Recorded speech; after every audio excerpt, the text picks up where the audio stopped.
example ఇతని పేరేంటది మిథున్ రెడ్డి వాళ్ళది దాన్ని చీలిస్తే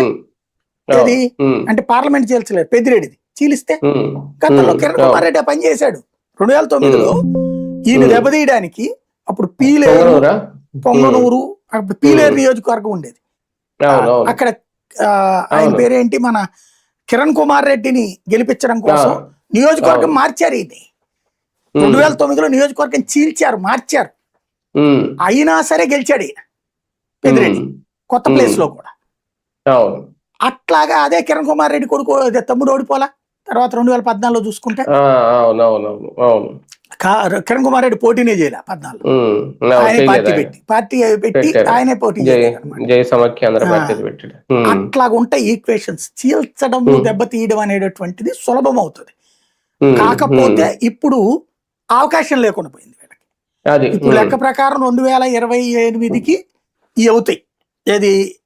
జనాభా లెక్కలు పూర్తయ్యాక నియోజకవర్గాల పునర్విభజనకి వేసిన దక్షిణాది రాష్ట్రాల వాళ్ళే ఎందుకు వీళ్ళే అడ్డుపడతారు వద్దు చేయబాకండి అంటే ముందు దాన్ని ఏమంటారు కమిటీ వేయాలి నియోజకవర్గాల పునర్విభజన కమిటీ చేయాలనుకుంటే చేయొచ్చు కానీ దక్షిణాది వాళ్ళే అడ్డుపడతారు అప్పుడు పొరపాటున ఏఐడిఎంకి అక్కడ అధికారంలోకి వచ్చింది అనుకోండి వాళ్ళు అడ్డుపడతారు వద్దు ఇప్పుడు చేయొద్దు అంటారు కాంగ్రెస్ కూడా చేయనీయదు ఇక్కడ అప్పుడు ఏమంటారు మళ్ళీ ఇప్పుడు క్రిందసారి పార్లమెంటు స్థానాలని ఫ్రీజ్ చేశారు 25 ఏళ్ళు ఇప్పుడు అసెంబ్లీ స్థానాలు ఫ్రీజ్ చేయాల్సి